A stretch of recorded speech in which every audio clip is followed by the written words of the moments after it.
Just YouTube, what's going on? Preparing the live stream. Oh, we're preparing. We're not live yet. Tell me when we're live. Meeting for YouTube Live.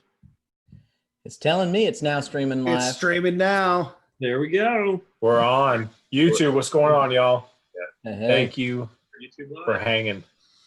Really excited. So, for those of you who are just signing on, we're going to go ahead and kick things off. And so the first thing is wanted to introduce myself, Jake, and Dan, just so y'all have a background of who we are as we start diving into conversations. So first off, hold up yep. Just a second, Taylor. We don't actually have anybody. We haven't shared the link to YouTube yet.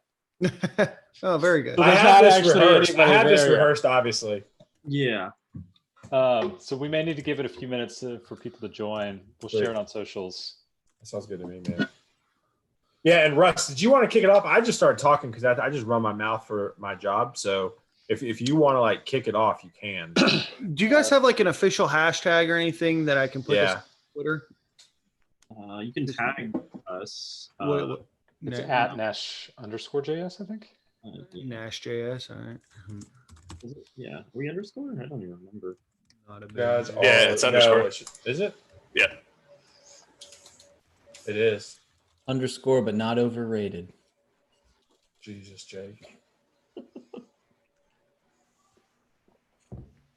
Let the record show I just finished building a birdhouse with my children in 35 minutes. Not a big deal. Not a big deal. Big deal. It looks terrible, but they really wanted to build something. Like, well, boys and girls, I have a call here in a bit. Who's got the glue and the duct tape? Oh yeah. Cut it. Do the whole thing.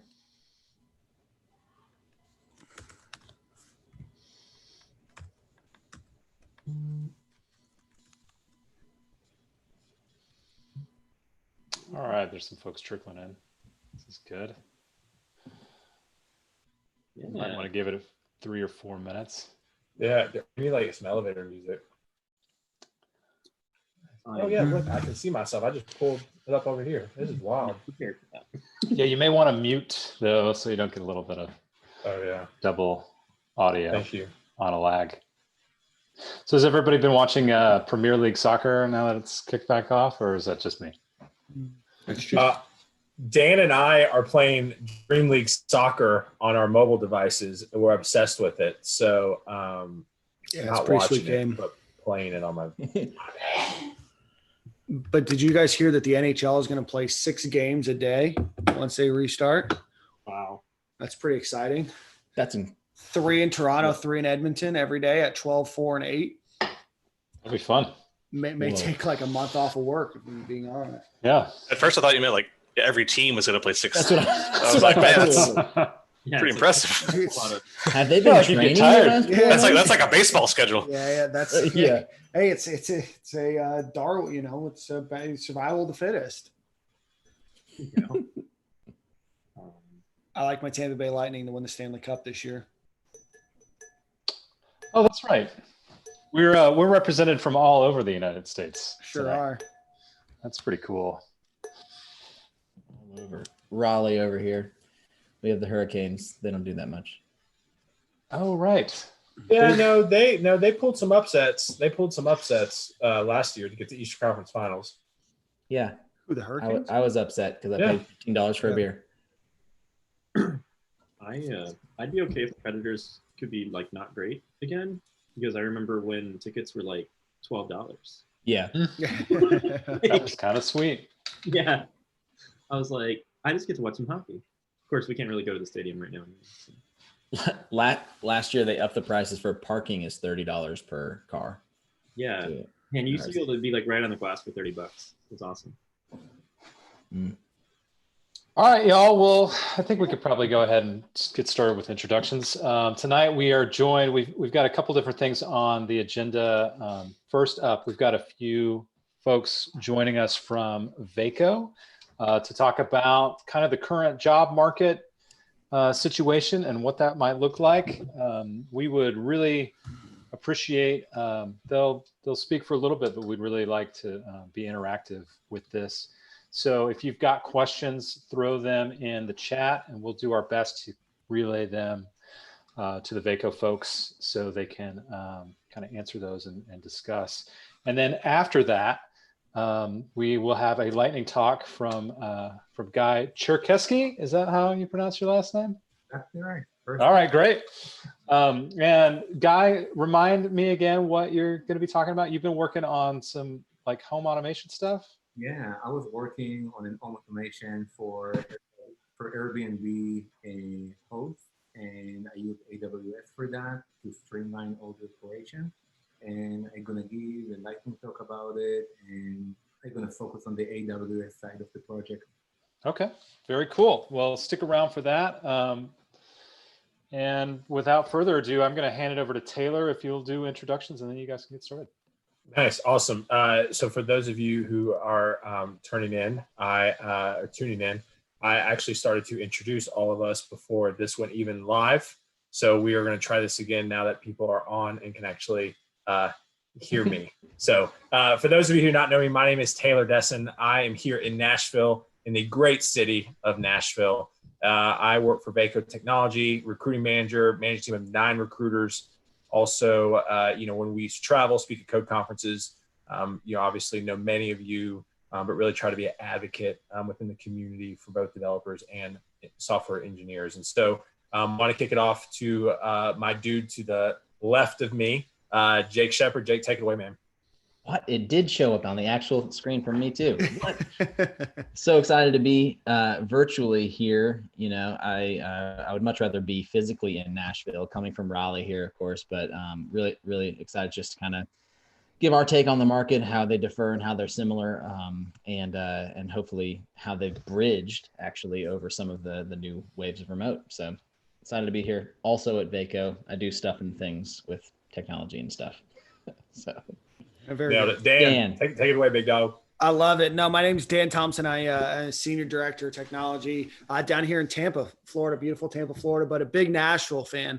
Love Nashville, love getting up there, get up there 5-6 times a year. So Nashville's like a second home to me. Big fan of all things Nashville, but no, super excited to be here. And thank you guys so much for tuning in. And hopefully what we can provide is both educational, but also enjoyable and interesting to listen to.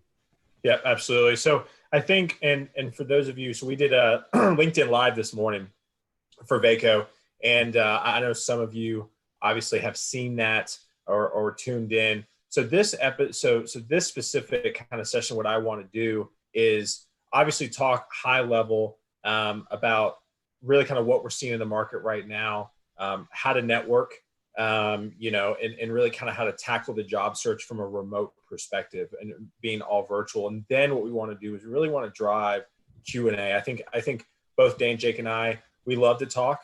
Literally all we do for our day jobs is talk. And so we're kind of tired of talking at this point. So we'd actually really love to hear from y'all. And so nothing is off the table. We'll answer any questions. So I guess post in the YouTube comments and we see them coming in. And we can answer them. And so the first question that I want to tackle for a lot of people is I really think the whole virtual networking thing is difficult. I've had a lot of engineers message me and they're like, just, hey, how do you do this? How should I network? And so, Dan, I want you to take away first, man. What are some thoughts? What are some tips that you can share for those individuals who are sitting at home right now and go, goodness gracious, I can barely network when we weren't during before COVID, before a pandemic, and now I definitely can. Yeah, no, I always say this, no matter how you're networking, whether it's, networking pre-COVID, during COVID, or, hopefully potentially post-COVID, is that you need to find a place where you're comfortable. So during the middle of COVID and everything that we're doing now, I always tell people the best way to network is find what you're interested in, right? Like I'm very interested in wine. I'm interested in the Florida Gators. Big fan. Went to University of Florida, so big fan there. And I'm interested in like emerging tech. And then the last thing I'm interested in is like economic development of like areas that need help, but don't just need gentrification, right? So like those are the 4 areas that I'm focused in. So like when I think of networking, the first thing that I'm going to do is I'm going to try to find those that have similar interest to me, right? So like I always tell people when they're into a new position, they're trying to network is like, go to like where your college was or where your hometown was, and like look on LinkedIn of like who graduated from Vanderbilt or Belmont, or who's from Brentwood, Tennessee, or who's from Chattanooga, and then go through and like what are some of the jobs that they're doing that I'm also doing, whether it's being a dev, Linux engineer, DevOps engineer, whatever it might be, PM, and say, hey, you're from Chattanooga, I'm from Chattanooga, you're a PM, I'm wanting to get into project management. I'd love to reach out to you and learn a little bit more about how you did that, right? Because now you immediately have something in common with that person that you can hit off, right? Like, and that's the same thing that I say when we're networking pre-COVID and post-COVID is like, go to networking groups that like match your interests. Like a lot of people say, hey, we need to go to the super large networking groups that have like 1,000 people at them or like 800 people at them, because like that's where everybody said that they need to go. But some people don't thrive in environments like that. Like I know Taylor doesn't thrive, and like he'll get overwhelmed in an environment like that. So go to places that you feel comfortable, talk about things that you feel comfortable talking about, because that's the quickest way to break the ice. But Jake, you're the networker, you're the master networker here. So take it away. I'm going to check real quick. I love how we all know each other well enough where Dan knows now that I'm an introvert that I don't have to talk anymore. Dan just says, well, Taylor's this, and he's not wrong. So that's fantastic. Yeah. And for those of you background, because Jake won't talk about himself the way he needs to. Jake is a master networker. For those of you, I would connect with him on LinkedIn immediately. Jake founded a meetup in Nashville that has or Raleigh that has over 5,000 members. And so Jake, take it away. What was kind of your motive to get people to really start this meetup and kind of where did that mindset come from? Yeah, I mean, we were trying to find a way to build common ground, right? My background is in fundraising, so I really like to just bring people together for a common good. And sometimes it's with time and sometimes it's with finances and whatever. And what I noticed in the Raleigh market was that there was actually a pretty high caliber that to get you into networking groups. It was especially 5 or 6 years ago, it was very much like, oh yeah, this is for senior Python engineers, and it was like, if you're not learning advanced Python, you're not meeting people. Right. And it was just interesting. And so what I wanted to do is try to create a lower barrier that just allowed someone to find a home quicker, because even pre-COVID, there was just a lot of people, especially in the tech arena, that kind of lived in their bucket and hadn't met any other people to challenge them, to grow from, to learn from, to network with, to start companies with, that were different than their skill sets. So I love what Dan said, you want to start with what you know, right? And then you can grow from there once you kind of flex those muscles and build those skills. So we kind of just removed that barrier, and we made it so that you had to be interested in technology. And it was a downtown techies, and it was a happy hour. We had it twice a month, once in Raleigh, once in Durham. And it was rapidly growing, and we've done breakout sessions on JavaScript or on Azure, or whichever the people wanted to learn about at that time. And that was how we kind of created our subsets. But it really does. It just starts out with, you got to find that common ground. And what we were saying earlier, even we did that LinkedIn Live, it was just, you start with the people that you know. If you have one coworker that you like, start networking outside of work with that person, and then be like, hey, who should we invite to lunch? Or who should we invite to like a digital coffee? Who should we talk about X, Y, and Z, and just kind of brainstorm. And then invite one more person and invite one more person. And before you know it, you're actually the one that's creating the groups, the networking, then as opposed to being a consumer. And then once you build those relationships, it just kind of takes off from there. You just have to be intentional and authentic. I love that. And I think too, for those of you who have spoken to me, I mean, you know how passionate I am about LinkedIn right now. I mean, I think for those of you who are sitting at home and you're like, okay, that's great. That sounds great. Virtual coffee. Great. I hate coffee. Okay. I think right now, I think to zero in on LinkedIn, I think LinkedIn's a place right now where, to put it in perspective, if I like Dan's status on LinkedIn, all of my followers see Dan's post and vice versa. And so right now there's so much organic reach, right? It's not talked about enough. LinkedIn was this tool that like you half-assed and set it up and then you never touched it again. Like, it is a tool right now that is better than Instagram, better than Facebook. And I also think too, there's a really cool dev community in Twitter. I think if you guys don't have Twitter, I think I would look into it for sure, because I gave a career panel at Nashville.net user group a few years back. And we had a panel, and the two engineers on either side of me graduated from NSS. Shout out to all the NSS individuals on this call. And I said, how many of you in this room have DM'd somebody and found a job because you DM'd somebody on Twitter? And the only two people that raised their hand, did not plan on this, were the two people on either side of me on the panel. And I just think, right now, I think now's the time where you have to be comfortable asking, but don't be creepy. Right? I don't be creepy on social media. I've had so many times go like, hey, hi, right? And so like engage with individuals, right? Hey, listen, Taylor, I see that you love floral shirts. Like, where's your favorite place to buy floral shirts, right? I can rattle off a few, right? And so, but I think there's that connection. So I didn't know, Jake, Dan, if you guys have any thoughts on really just how to build rapport over social media. If that person doesn't openly love floral shirts, though, it is creepy just to slide in and be like, hey, I saw that you love floral shirts and I want to find some together. No, I Taylor, I think it's so important. Like, just be honest, be open, like reach out. Don't not be honest about why you're reaching out. Be like, hey, I'm reaching out because like I saw you went to Belmont. I went to Belmont. You're a PM. I want to be a PM. I just want to like pick your brain a little bit. Like, I think what happens is people get like so like awkward when they're reaching out, or they get afraid to ask for help. It's like people are usually in their careers because they knew somebody to help them get there, right? Or somebody knows them. Like there's that quote, and it's been told 7 trillion times, but it's not what you know, it's who you know. But like there's an ending part of that. It's like, who knows you as well. So like you need to be able to put yourself out there, be vulnerable. And that's why I'm saying, like, find what that common interest is immediately, rather than like reaching out to like, Jack Dorsey at Twitter and be like, hey, Jack, like, love Twitter. Have Twitter, I have Twitter.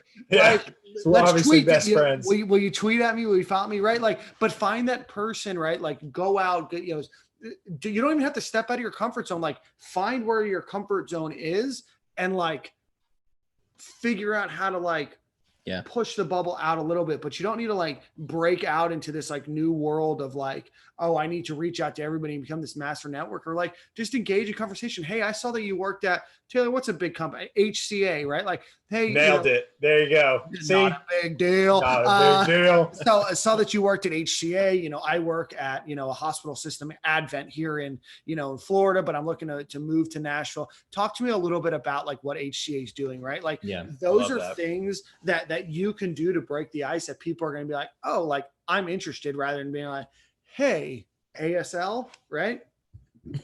I love it. No, that's so good. So I wanted to hit networking right now virtually. And so we have the next 20, 25 minutes to really kind of dive into questions. And so definitely go ahead and start filling up the chat.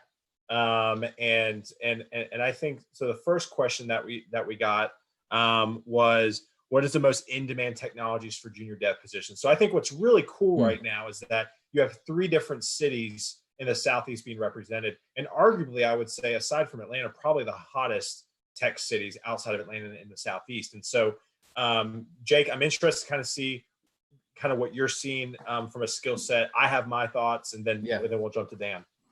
Yeah, well, so I run an engineering team also for Vaco that we do services, for those of you who don't know. So we are JavaScript through and through, as much as we get to choose. There are many reasons why people can choose and justify choosing a tech stack. When we choose a tech stack for our clients, what we look at is, how is it going to be to hire talent later? And we just happen to think that, hey, if you can lower the barrier from only having to learn one language and then surrounded by other technologies, then you can hire more junior resources and train them up, right? I think that's what a lot of people think of. That's something that we believe in. So for here in Raleigh, JavaScript through and through.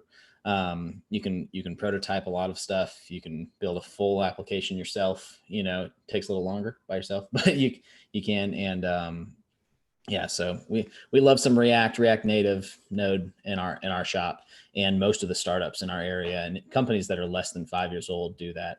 Some have started with Rails for some quick prototyping, 4 or 5 years ago, but then they quickly, when they wanted to scale and hire out, they swapped out. So Jake, you want to know, Taylor, I want you're going to go next, but I just want to jump in. You know, what's cool about like JavaScript is that like there's so many new libraries and there's so many new parts of JavaScript that are coming up, each and every month and every year that like you don't have the 10 years of .NET development or that you're competing with, or that, the 10 years of Java that you're competing with, or the 15 years of Python. Like you're dealing with things that are new and that are changing. So like those days where people had all this experience on you, like don't necessarily exist. And a lot of them are free and open source and like you can learn on your own. So that's what's cool about JavaScript. But Taylor, go ahead. Yeah, I mean, I would say for those of you who've obviously talked to me, and I mean, I've spoken to NSS a few times. For whatever reason, I see a lot of junior dev roles really focusing on the back end SQL side of things. The few junior devs that I have placed, a junior .NET role, they end up doing a lot of heavy SQL. Junior QA role, a lot of heavy SQL, and I don't really have any major thoughts on why that is. I just think that is what I've seen, and so that is just my 2 cents on that. Dan, I didn't know what you kind of saw down in Tampa. Yeah, no, same kind of stuff. JavaScript's really growing here. Python's starting to make a reappearance down here as well. But no, I mean, kind of the same stuff. SQL data is king right now. Tampa has a lot of insurance and healthcare companies here. They're trying to figure out what to do with that data. So that's big. But no, I think you guys both hit the nail on the head in terms of what's popular. But I'll say this, that there is a need for people in technology all across the board, right? So maybe JavaScript isn't your thing, like maybe NashJS, is like something you're interested in, but like you've done it for a while and you're like, hey, maybe I'm more interested in like .NET, or I'm more interested in, doing Java or stuff like that. Like there's still opportunities that are out there. We just live in a really cool time where, that chasm between, you've had to have done it for 15 years to be able to be proficient in it. And now you can really learn and ramp up quickly and kind of change with the times, with technology is now, limiting. And, you no longer need to be a classically trained COBOL or WinForms developer to be able to get a job. Now you can go and, use lynda.com, or you can use some of these other, core, sources that are out there to become better. So I would say whatever it is, make sure you're passionate about it and don't just do it to chase money. Cause I guarantee you,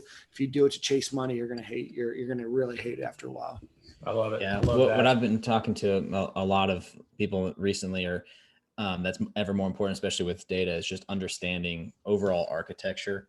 And if you're a recent code school grad or something like that, they don't necessarily go over a lot of that. It's like a one-day part of it. And sometimes you just won't learn until you can have some good mentors, or you can, get your feet wet. But if I were you, I would be prototyping as much as possible, especially as complex as you can, with different API layers or different complex data structures or querying or anything along those lines. And one of the things, Jake, to cut you off, and I know you've mentioned this before, is like, this is your chance to like volunteer, to ask people that might need help, to give you that, right? Like maybe you can't go into like a sandbox environment on, one of these course tools to be able to dive into some of this data. Like, find a cause that you're passionate about. And I guarantee you there's a not-for-profit that is absolutely desperate for your help, especially, in this economy. So like go out and reach, like, who knows, like maybe you can change the, their donation, system that they're using, or, their internal volunteer system, like whatever it is, like utilize the skills that you have, ask people where you can help, because like, there's places to help. Like, and if you want to really help and you're like, I don't have anything I'm passionate about, if you're interested in sports, like I'll give you an internship. Like I've got some things that I'm working on, like on the side, that I'll give you like things to do. So like, there you go. Hit up Dan. Yeah. True that. I love it. Job creator. Yeah, there you go. So, so the next question, actually, I'm gonna harp something real quick, because we just got, so what Dan said is so big, right? And so important in a sense of like, if you don't have a job right now, use this time to take on work. I know there's a big argument about free work versus paid, right? In my mind, if you're not working, taking on free work, honing in your skills. I mean, I was working with a senior .NET engineer recently, placed him at a job. He took on a side project for a nonprofit, scaling up within Azure using different functions. And basically, he was able to put that on his resume because he deployed to prod, and I was able to sell to the client, hey, listen, this is what he was doing. They loved that about him, and he got the offer because of it. Right. And so again, it's one of these things where you need to be asking around, right? A lot of people are like, well, I'm overwhelmed by LinkedIn. I'm overwhelmed by Twitter. You know what? Open up your dang phone and just start scrolling. Because I will tell you that you probably know more people and have more connections in this thing than you even would begin to think you do. So getting off my soapbox there. Next question. I have a friend who just got, he was a paralegal. He decided he wanted to get into software, and he just literally walked down to, you can't do this second, I guess, but he literally walked down to our Raleigh HQ, which is one of our startup incubators. And he just went and he started meeting people. And he said, I will give you 1 year of free, because he could, but I'll give you 1 year of free work if you'll just train me. And now he's like an incredible software engineer. This is 3 years later. And he has awesome. equity in that company. And he's like 115K salary now on their last round. Damn. So that's awesome. It just works. He's good paying your dues, right? So. I love it. I love it. So the next question, this came from Russ. Russ, thank you for asking questions. How has the hiring process changed? He said during cover, but then corrected it to COVID-19. So how has the hiring process changed during COVID-19? Zoom corrected it for me. Oh, No, they corrected it to cover, and then I had to back it up. Just okay. on the record. Blaming technology. I love it. I love it. So as in, can I get hired fully remote, or do I have to go in for interviews? So I didn't know kind of what y'all are seeing. Dan, if you wanted to answer this question first. Yeah, no, most of my clients, for the most part are doing, virtual interviews and stuff like that. So no. And we can go on and maybe we can pivot this discussion to how to do like a good virtual interview, briefly. But, some of the things that have changed, technology, for the most part, the unemployment rate in technology here in Tampa rose from 1.1% for IT professionals to 1.3%. So as an econ major, I was always told that full, employment in an industry was under 5%, or at around 5%. So like, we're still doing really well. So like, there's still a lot more jobs than there are people for them. But, this is what I would say. I'm going to pivot this question. So virtual interviews are super, super important, that you understand that there's a lot of things that happen in virtual interviews that people notice. And number one is like the background behind you. Number two is how you're dressed and how you present yourself. And three, they want to see that you know how to like talk to a camera, and that like, despite as awkward as it is, that you're trying to make it as comfortable as it is possible. Right. So like, those are the things that I would make sure that you do. I'm a big fan of, when I talk to people about doing virtual interviews, of using sticky notes, because they can only see this little camera thing that's right in front of you. They can't look at your entire screen of your resume. So if there's a point that you want to get across, like, this is the first time, like in a really long time, that you've been able to like utilize notes to make sure that you're hitting, certain things while you're interviewing. So I would use that time while you're interviewing to like write down things that, like, when they ask you a question, like, oh, I need to make sure that I hit this point and hit this point, or talk about this in my experience, or whatever it might be. So those are just a couple of tips, but I think it's going to depend on the company in terms of what they're doing and what their culture is. But I would say this is like the first time in like modern history that you have a lot of companies that are saying, hey, we never were going to do remote before, and now we're going to do remote. And now we have the infrastructure to be able to do that. So you can now start to explore things that might be outside of, Nashville or, Brentwood, or wherever you might be looking. I love that. Jake, any thoughts on interviewing remotely right now, or kind of what you're seeing what companies are doing right now? Yeah, we haven't really had any slowdown in Raleigh at all. We had, even when lockdown happened, we had someone that was supposed to go in person. They just switched to video at the same day, so it just, that's the beauty of all of us being in technology, right? Is that we can keep going, very thankful for that. All that to say though, if you do want to relocate to Raleigh away from Taylor, I have jobs in Raleigh. They'll let you be remote still. Or you can come to Tampa and be by the beach. Or you can't leave your house, so does it matter? Or you can just stay in Nashville and work with me. That'd be great. So I think the one thing I'm seeing is, we just had a company today. Literally, one of my consultants texted me that they just announced they're fully work from home indefinitely. And they actually made him move up for this role. because they had the intention of going back into the office. And so, I mean, we're starting to see, some companies start to make that decision. So that's kind of an interesting situation. I think from an interview perspective, I've been talking a lot about this on Twitter. So feel free to follow me on Twitter. But I think there's some simple tips and tricks. I think Dan said it best, is like sticky notes and have things in front of you. I think you need to have your resume in front of you.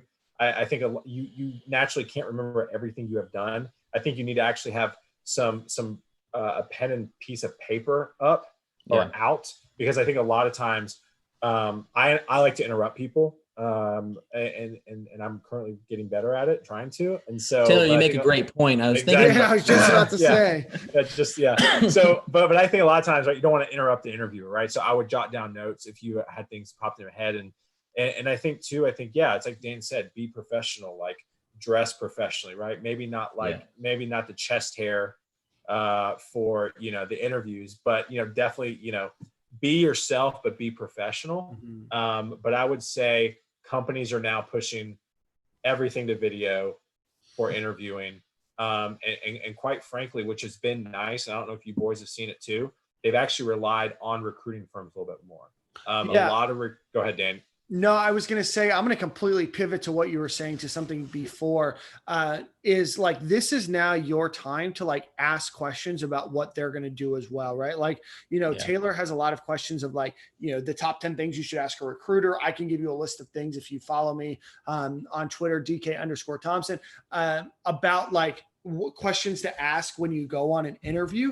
And I'm going to create a list of like other things to now ask, companies during COVID. It's like, what is your plan for future remote work? What are you going to do to try to maintain team culture? What are you going to do to, make sure that the teams are sticking together and working and collaborating together, right? Because like, companies that never did remote work or never allow, employees to work from home, are not only dealing with, well, how do we, build up the infrastructure and make sure that we have enough Zoom licenses? It's how do we make sure that our teams can work together, right? How do we make sure that we don't lose that special sauce that we had, right? Because it's very, very different. If you've ever had a remote job, like you can, try to replicate it, but it's impossible to replicate, right? So you also need to, think about it.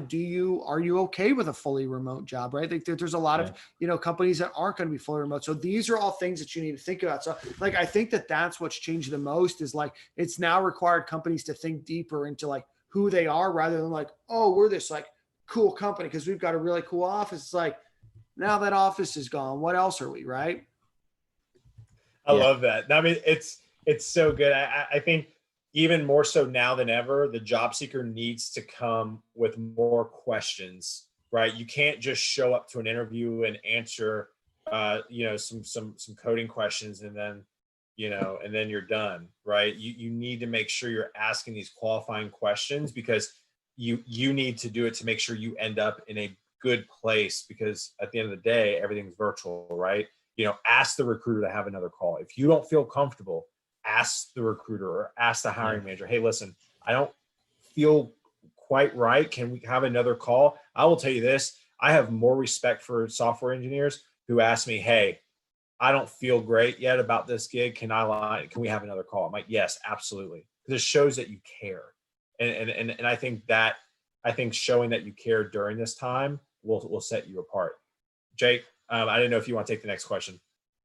Yeah, I mean, those next two both have to do with being junior dev, standing out in the crowd, relationship building, and what do you do if you're going to be applying for something just outside your reach. And I think that the easiest answer to that kind of goes back to what we were talking about earlier, is to have more than just your resume and more than just your recent graduate, whatever it was, what it was, code camp or university, and do more. And I don't want to put more on you in the sense that like, oh, you better just keep working all the time. It's just, hey, pivot from whatever you were spending your time on aside from job seeking to, let me build this app, or even if it was something quick to keep track of jobs you're applying for and you just spun it up, right? Do something that's different, volunteer your time, anything to separate you from, hey, me and the rest of these 200 people just got this code certificate and we're all looking for a job in the exact same market right now.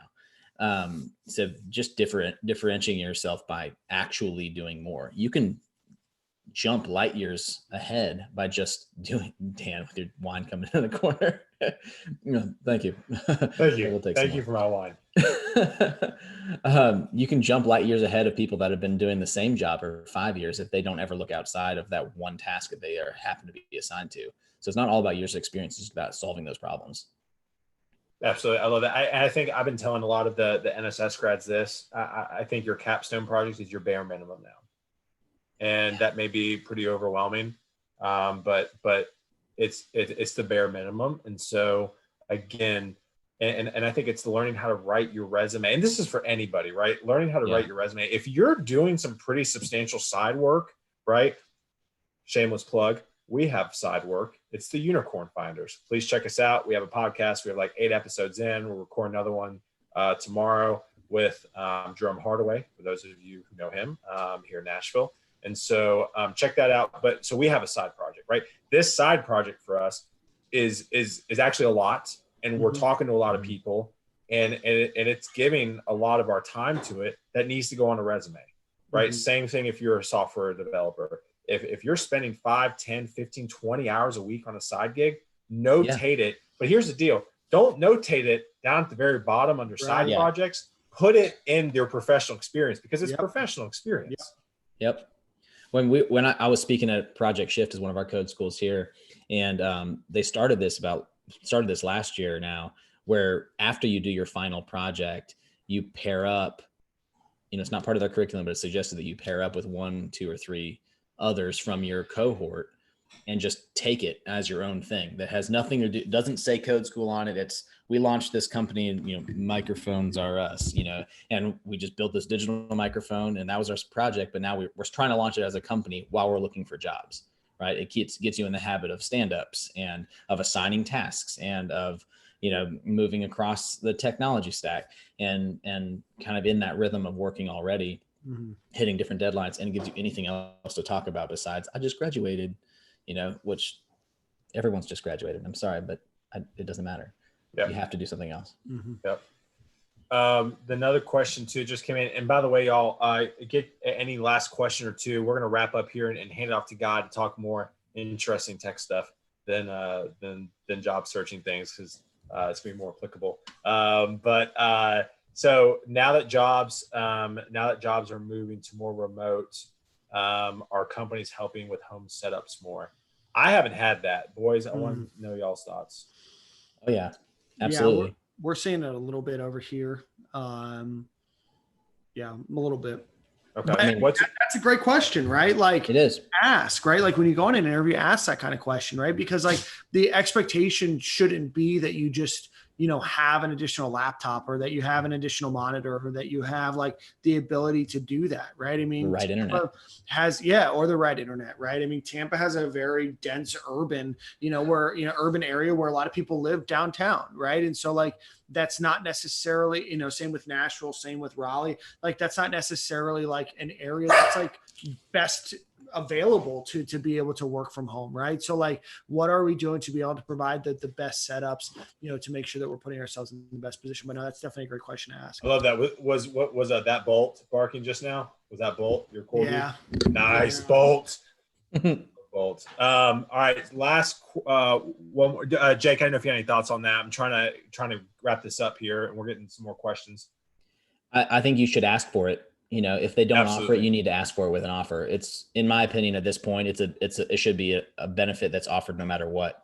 We had tons of companies that just, hey, here's a $500 stipend now that we're going remote, just when lockdown happened. Right. So if you're starting a new job, it needs to happen. And that's in addition to the laptop, the machine you're getting, right? Yeah. That's for monitors or desk chairs or whatever. Especially because they're saving so much freaking money on office space. Seriously. Any advice if someone was going to self-taught route, showing that you're capable of setting yourself apart from the crowd? Obviously, projects. I think too, and Josh, I mean, since you're a hiring manager, definitely step in as well. But I think for me too, I think personal brand, and that's something too. Check out our podcast because we talk about personal brand.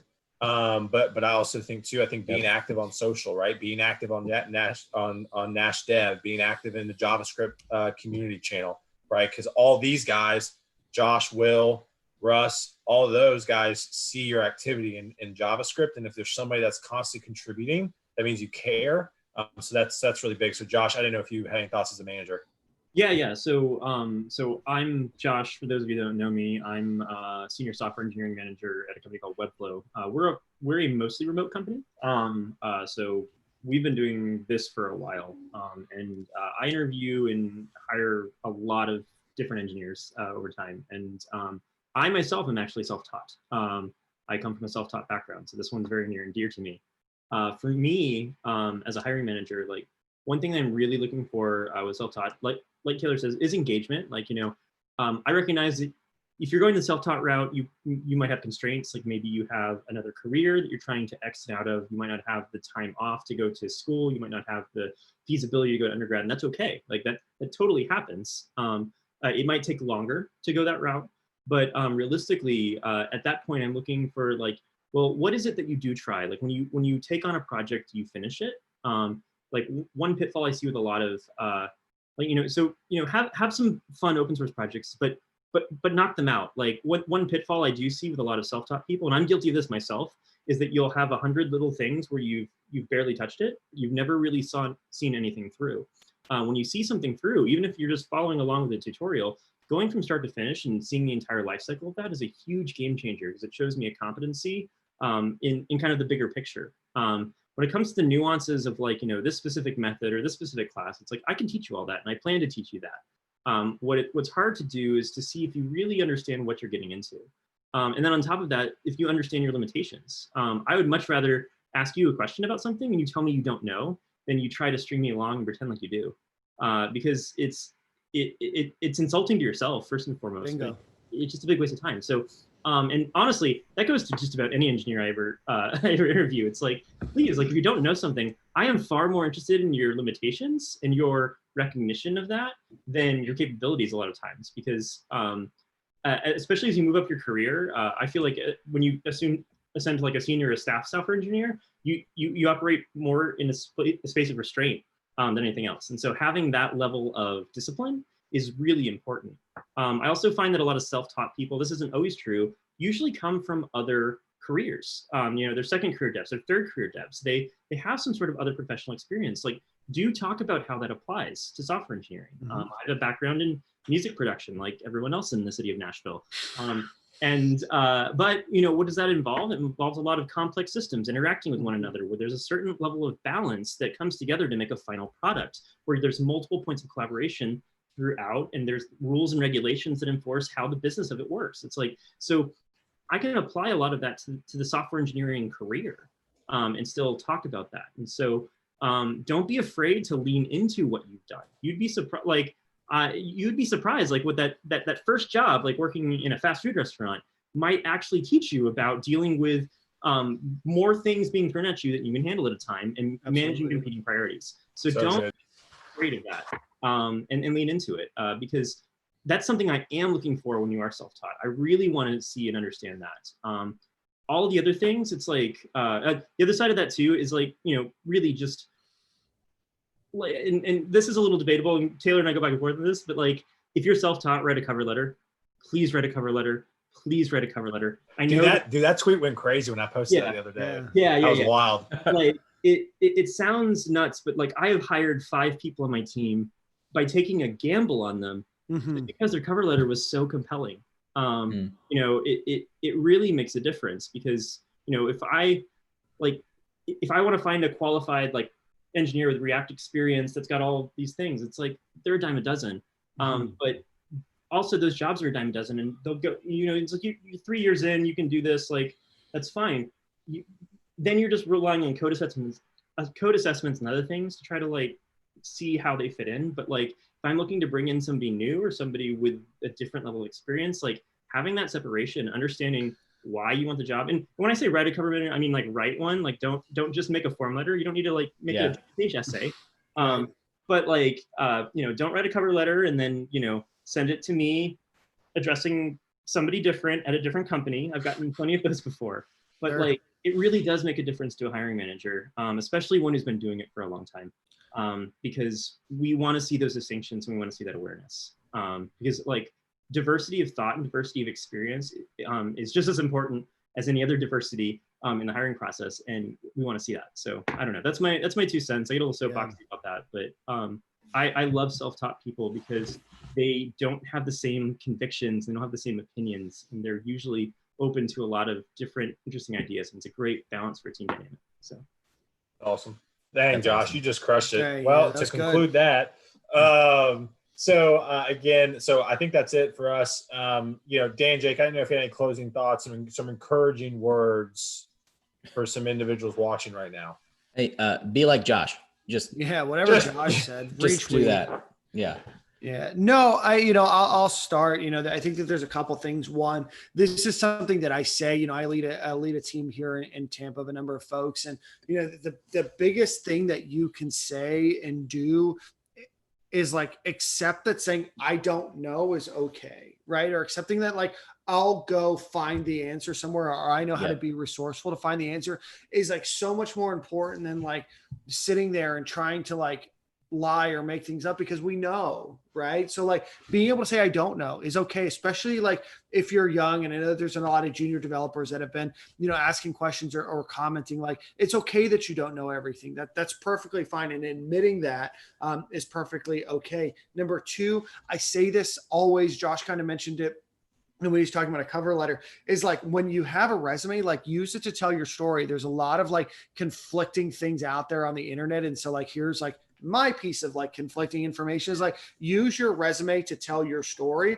and don't confine it to like a certain number, or confine it, pardon me, to a certain number of pages or to a certain number of bullet points. Use it that it tells who you are, because at the end of the day, we're hiring people. We're not hiring robots. We're not hiring machines. So use this as a time to like show who you are, what you've accomplished, and ultimately who you are as a person. Because when I look down at your resume, I can be like, oh, that's really cool. Like, even if you think that that's small and it only saved the company maybe, an hour or $1,000 or $10,000, like whatever it is, like that's something that I might be interested in. So like use your resume to tell your story. Always be authentically you. Drink great wine. Always wear floral shirts, and have a great day. And thank you so much, guys, for having me on here in beautiful Tampa, Florida. Love it. He's Love also y'all. selling Love real Nashville estate down there community. now. Yeah, I know. I Appreciate y'all. would just one quick piggyback on that. When you're being honest about not knowing, it's always the case just through your job in general, not just interviewing, but then have an answer for it. Here's what I would do to try to solve that problem. Don't wait for them to ask that follow-up question. You're like, I don't actually know that off the top of my head, but here's how I've solved similar problems. Or I would ask my teammates first and we would collaborate on it, or I would get on whatever, or I'd throw it out into the ether and see whatever I can get, and just kind of start just thinking about solving those problems. Because people that can solve problems can do so much more than formally trained on anything over the long term, the long haul. So that's it. That's all we got. Thanks, boys. Thanks, Nashville. Love y'all. See y'all around soon. Awesome. Bye. Thanks, y'all. Well, we're going to shift things a little bit back to the technical. And let's just all take a moment. All right, great. So next we will hear from Guy, and he's going to give us a little bit of a lightning talk with home automation and AWS. I'm really excited about this. I have some blinds that go up and down via the Google Home little thing. So maybe I can learn how to do some more stuff, Guy. Teach me. I'm into it. But you are muted, Guy. So you may have to unmute first.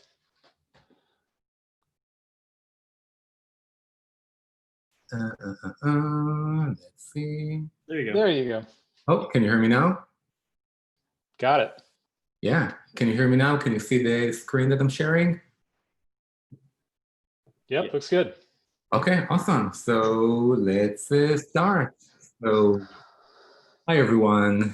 My name is Guy Cherkesky, and I'm a Nashville Software School graduate. I'm from cohort 36, and I'm very excited for this opportunity to talk with you about my latest personal project, Keymaster. A few words about Keymaster. It's basically a tool that it's a tool that I built that help Airbnb hosts to streamline their check-in and check-out process. I built this tool specifically for one Airbnb host that I had in mind, myself. And I will talk with you about the problems that I have as an Airbnb host and how this tool is really helps me to solve these problems.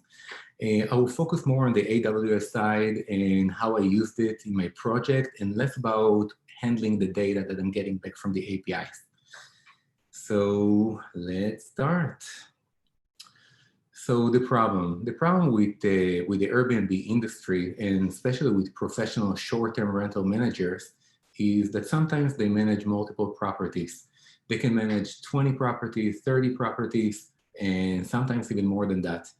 And especially over the weekends, now it's not a good time, but when it's getting really hectic in Nashville and you have all the bachelorette parties coming, you have back-to-back checkout and check-ins, you got a very little time to delete all the user codes from the smart locks of the properties, to send a cleaning crew to clean the property, and then prepare and program new codes for the new guests that are about to check in a few hours. And you need to create a new individual guest codes for these guests. It's a lot of things to deal in a very little time, and I thought that there must be a better way to handle it. So I thought that the solution will be to create a tool that will retrieve the reservations, will remotely program all the locks or delete codes from the locks, and to use AWS Lambda and EventBridge to automate the process. So for that, I also need to get an access to some kind of a B&B API, just to grab all the reservations for that week, and also an access to a Smart App API, so I can have an access to the locks and program them, delete them, and just manage these reservations. So I'll give you my thought process and what led me choose what I chose. So when it comes to the B&B APIs, my first try was the official Airbnb API. Oh my God, there's a storm outside. Can you hear that? Yeah, a little bit. Was wondering what that was. Yeah, there's a crazy storm going outside. I will try to speak louder. So the first try was the official Airbnb API, and I figured out it's going to be a no-go for the very first second that I Googled that. Airbnb, they don't have an open API. They choose their own partners that they like to work with, and they give you the access. So if they didn't choose you, you cannot work with them. The second option that I explored is to use any of the API wrappers that you can find online. There are many of them out there on GitHub. They're pretty great. They're pretty great, and they do the job. But there was one thing that really concerned me, that everywhere in the README files they said we're unofficial and we don't take any responsibility if using this API going to violate the Airbnb term of service. And I thought that if I'm gonna build something, I want to give it the most chances for longevity. Another option that I checked is a company called Smart B&B, and that's a company that actually automates a lot of other processes for B&B owners, and they aggregate multiple platforms like Airbnb, HomeAway, VRBO, Booking.com, and it's a one-stop shop for all these kind of services. They have a really cool API, really simple, RESTful API that with a simple request, you just get everything that you need for all the platforms, all the reservations for all the platforms. And this company is a for-profit company. So if something will happen on their end, if they're gonna have problem to get the information from the B&B platforms, it's gonna be on them to fix that. They have a good incentive to fix it, or they will lose paying customers. So I decided to go with them. For the Smart App APIs, I focused on two choices here. One of them is the Wink Smart Hub, and the second one is Samsung SmartThings. Samsung is amazing. Their documentation is top-notch. The functionality that you can get with that is monstrous. It was a lot, and for my humble needs, Wink was more than enough for me. The documentation wasn't that great, but with few fiddling with the API, you get what you need. So the next thing is the infrastructure. And why did I choose AWS as an infrastructure? Basically, I could have built the exact same thing. I could have built my own backend, could have built a server that do everything with cron jobs in the background, and then just deploy it to AWS or any other hosting out there. But I really wanted to get my hands dirty and get comfortable with the AWS ecosystem. AWS ecosystem that hands down leads the market nowadays. Got 212 different services to date. I was checking all their services, and I even found one crazy service called Ground Station that enable you to communicate with satellites. You buy communication minutes, and then you can grab data from satellites. I haven't got to that yet. I will get to that at some point. This is something that sounds surreal to me, but I'm really interested to see how it's going to work. Another thing that I really liked about AWS is that you can switch between versions very, very smoothly. If you have different versions of the same code, you can just switch between the versions from a drop-down, and it's very easy. The documentation is great. There is documentation about everything. There is a great CLI tool that lets you do everything from the CLI, from the terminal. And for most of the services, you can find really good GUI. And if there is no GUI, you can use the CLI to compensate for that. So let's start with the implementation. This is the way that I build a system. And I know that it looks really scary and really complicated, but we're going to break it down to small parts, and you will see that it's not that scary and it's not that complicated. And just for me, it took me just a week to build everything from scratch, and I had zero experience with AWS. So let's start. So the core of the system is the Lambda function with the layers. And let's talk for a second of what is a Lambda function and what is a layer. Lambda function is the serverless computing platform. It's a serverless computing platform. You don't need any backend. AWS already provide you a way to use their inline editor to write your code and run without anything else that you provide. And the layers are actually the code that you write locally, and you wrap in a zip file and upload that to the Lambda function to deal with. So I will show you in the next example. This is the code that I wrote. I wrote it locally. I have one layer that this is the BNB layer. The BNB layer in charge of just reaching out to the BNB API, grab all the new reservations, and create a work order for the Wink layer, for the Smart Hub layer.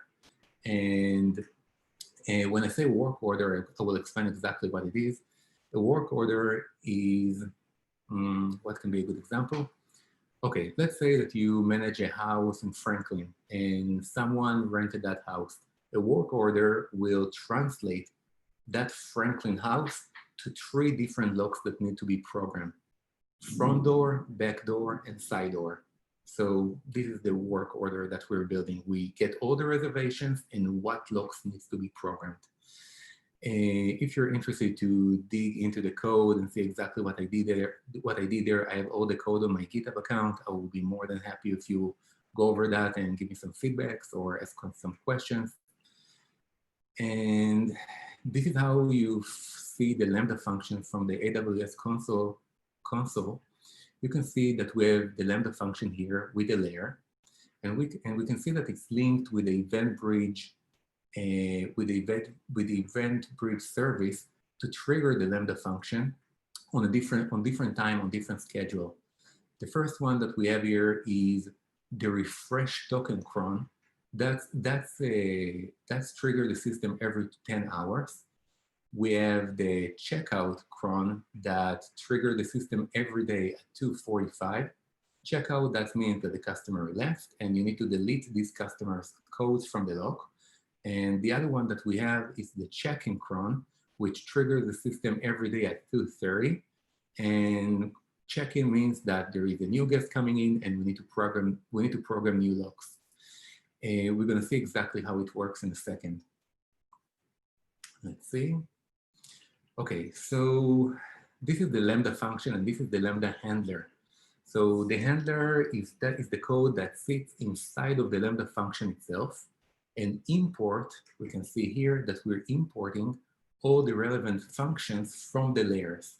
So from the BNB layers, we're getting the get today check-ins, obtain new token, and get secret.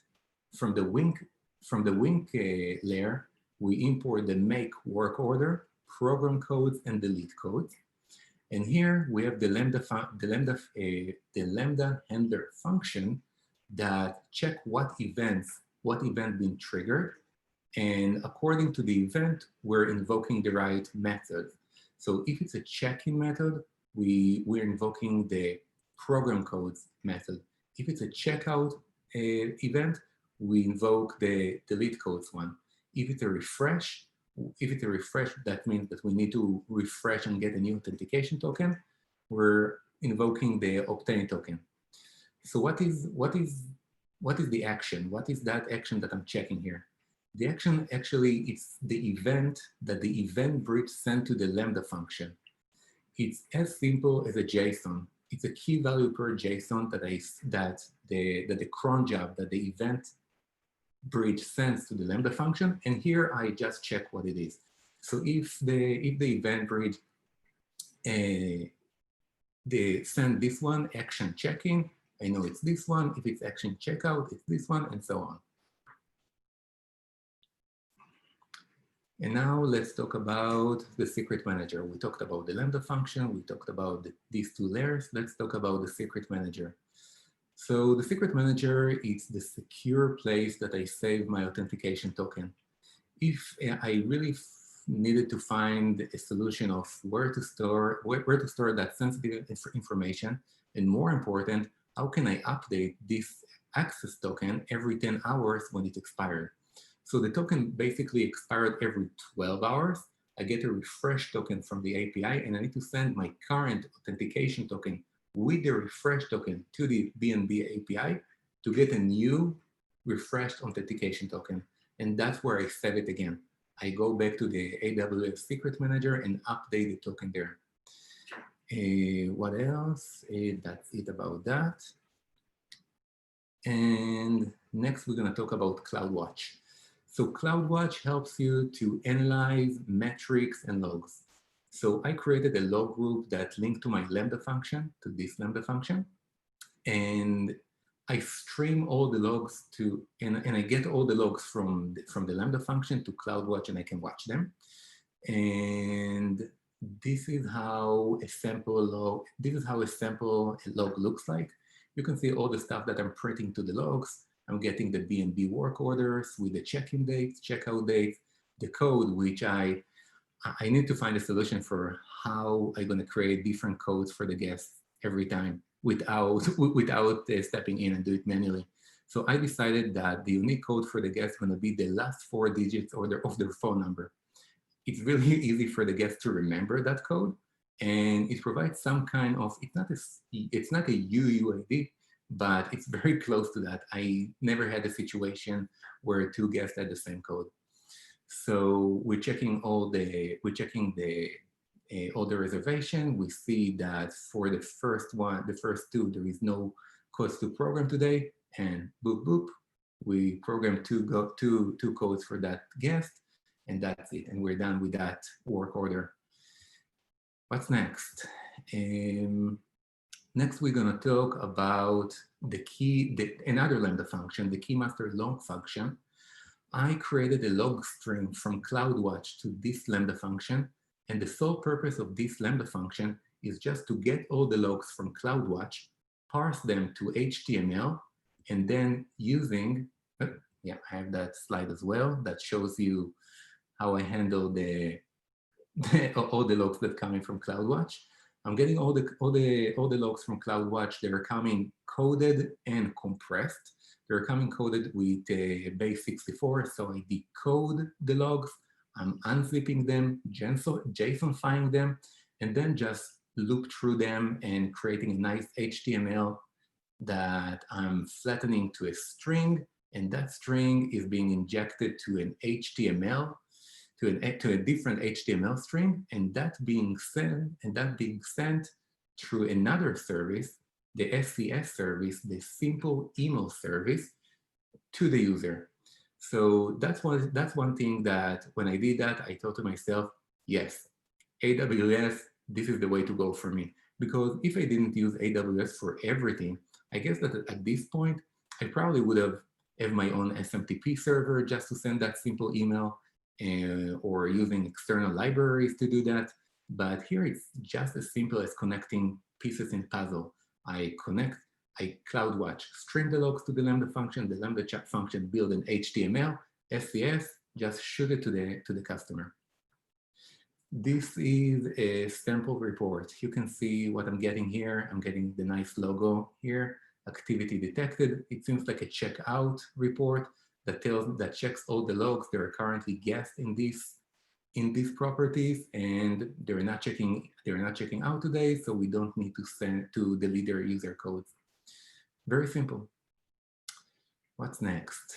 Next, after we've been introduced to all the different parts of this puzzle, we're gonna see a flow. We're gonna see it in action. Not in real action, but we're gonna simulate it. Maybe we're gonna see it in action after. So the first one is gonna be a code programming flow. It's starting here with an event that's being triggered every day at 2:30. Event bridge, sending a JSON to the Lambda function. We already saw that it's an action of check-in. We know that it's a check-in, so we're contacting the BNB layer. The BNB layer needs the access token from the AWS secret manager, so it grabs the token. Now that we have the token, we're reaching out to the BNB API. We're getting now all the reservations from all the platform, the Airbnb, HomeAway, VRBO, Booking.com, everything. We're building a work order, and we're passing this work order to the Wink API to reach out to the Smart Hub API and then program the logs. And once this operation finished, we stream all the logs to the key logs function, to the key master logs Lambda function, building our HTML and sending it to the user through SES. Simple. The second flow is the code deletion one. It's very similar to the first one. Every day at 2:30, event bridge, sending a JSON of action checkout. We know that we need to trigger the delete codes, the delete codes function. So the BNB get again the secret from the secret manager, our authentication token, and then we reach out to the BNB API. We create a work order, and we're sending it to the Wink API, and so on. We are sending it to the Smart Hub API, deleting all the codes from the logs, and then the same thing, we're streaming the logs, creating an HTML, wrapping it nice as an email, and sending it to the user. The last but not least is the rotate token scenario. The rotate token happen every 10 hours because the token expired every 12 hours. I don't want to wait for the last second and then try to reach the API with an expired token. So proactively, I'm reaching out to get a new refresh token every 10 hours. So every 10 hours, event bridge send the JSON of action refresh to the Lambda function.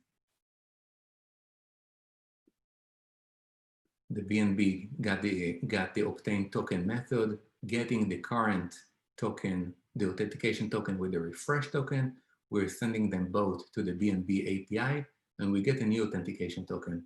At this point, we're reaching out again to the AWS secret manager, and we got a refresh token. And that's about it. Yeah, and we're sending it, of course, to the Lambda function and to the user as an email. And now if we have a few minutes, I really want to show you how we're doing it live. So let me go to my real Lambda function that's currently live on my AWS. And here we have different tests that I configured before. We got a check-in, check-out, and refresh. And if you're going to go there, you're going to see that the only thing that I do here, I just send that JSON to the Lambda function the same way that EventBridge would have done. Hi, like I want to say hi. Yeah, and the same way that the EventBridge will send it to the function. So we're going to start with a check-in one. And I'm gonna send that JSON to the keymaster Lambda function. And let's cross fingers that it's gonna work. And it did. And let's see what's going on here. So we can see, and that's real information that we're getting right now. Where is my cursor? Oop, where is my cursor? I lost my cursor. There it is. So we can see that, no. 1 second.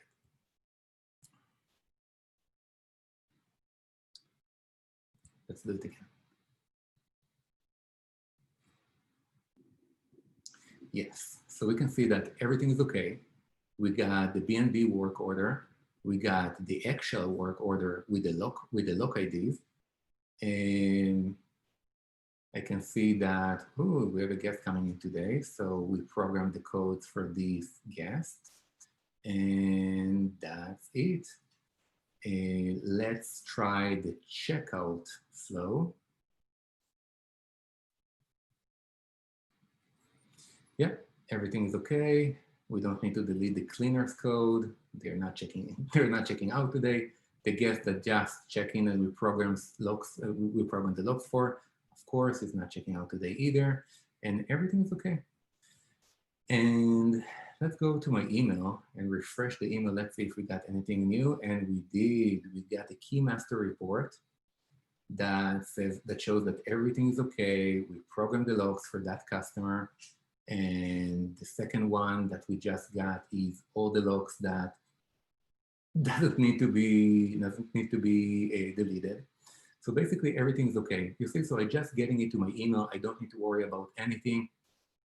If something happened, I will know about it. And that's about it, guys. That's the presentation about Keymaster. And if you have any questions, I will be more than happy to answer. Anyone? Yeah, the questions we'll give a few minutes for questions. Guy, I think I speak for everybody here when I say that you should immediately incorporate and start raising your Series A round of funding for Keymaster. So. Oh, I have so many ideas of how to make it more scalable. I was even thinking yesterday, what happened if every time that the customer check out, I'm gonna reach out to the smart thermostat and I'm gonna program them to eco mode. So I'm gonna save on the power bill. And so many crazy stuff that I just keep thinking about it, and I see so many options that I can add to that. It's really start a company and yeah, start looking into patents and all that kind of stuff for this. There's a great business model already, so that's really cool. Yeah. We got a question from Kurt. What's a good place to start, or where is a good place to start when starting to learn with AWS? Also, great job, Guy. Oh, thank you. So the first thing is just start with a basic Lambda function. Just build something the way that I did it. I write the code, I wrap it up in a zip file, upload that to the Lambda function, and start from there. Just see that my code works in the cloud. And if I see that everything is okay and I'm able to invoke my code from the Lambda function, then I go from there. Like I said before, the Lambda function and the layers, these are the core. And once you have that core, you can start building over that. You can add event triggers. You can add reports. You can add so many things. But the basic, it's the logic that sits inside of the layers and the Lambda function. And so did you just use like the documentation for Lambda that was just from AWS to like figure that out, or? Yeah, mostly documentation, and I just play with it. I just try to. I started with Hello World, and I grew up from there. I just started to mess with it and fickle with it and see what I can get. Awesome. Thanks. Well, any other questions from the crowd? I'll give it maybe 30 or 40 seconds just to see if anything trickles in.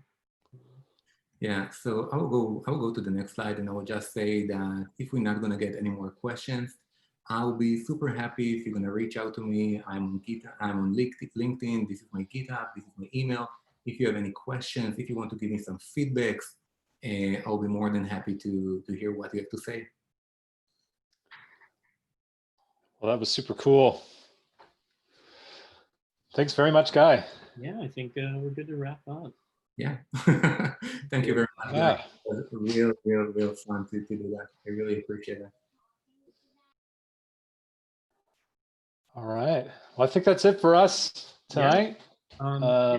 Any announcements or anything? We want to thank Webflow before we leave. Definitely thank Webflow for sponsoring the Zoom call for us. Yeah, for sure. Yes, I want to thank Webflow as well, because they've definitely extended the resource outside of that. We are still looking for speakers.